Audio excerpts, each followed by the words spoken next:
Picture this. It's 1999. Brazil is on the brink of financial chaos, and at the center of the storm is one man, Salvatore Cacciola, the sharp, ambitious owner of Banco Marka. A man who thought he was bigger than the market, bigger than the government. He was wrong. This is the story of a high-stakes gamble that cost the public $1.5 billion, a daring international escape, and the curiosity of how a banker who had it all ended up handcuffed on the tarmac.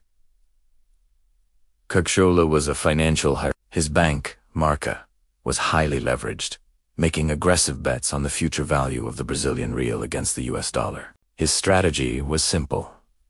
When the currency devalued, he would win big. But in January 1999, the real devalued too quickly, and his position turned into a catastrophic hole. A staggering debt that threatened to collapse not just Marka, but potentially the entire Brazilian financial system. But this isn't just a story about a bad investment. This is where the crime begins. Instead of letting the bank fail, Cacciola allegedly colluded with corrupt central bank officials to secure an illegal bailout. They sold him dollars at a preferential rate, allowing him to cover his losses, but leaving the Brazilian public coffers $1.5 billion poor.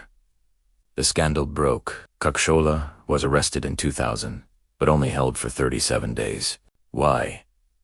A controversial habeas corpus granted by a Supreme Court justice allowed him temporary freedom. And what did this temporarily free man do? He immediately fled Brazil, crossing the border into Argentina, then making his way to Italy, where he held citizenship, effectively becoming an international fugitive. For 7 years, Cacciola lived in high-end luxury, presumably utilizing funds saved from the Marka collapse. He was a ghost to the Brazilian authorities, living in plain sight, until 2007.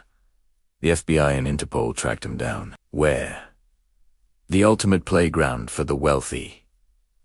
Monaco. The arrest itself is a key curiosity. Cacciola wasn't caught in a dramatic high-speed chase. He was flagged during a routine check of guest records at a Monte Carlo hotel. The simple act of checking into a luxury hotel exposed a fugitive hiding for almost a decade. Brazil requested extradition. The defense argued that fraudulent management was not a crime in Monaco, making the extradition request invalid, a legal loophole attempt. But the appeal was denied. In July 2008, Cacciola was extradited, landing in Brazil in handcuffs, sent straight to Bongueta, VIP prison.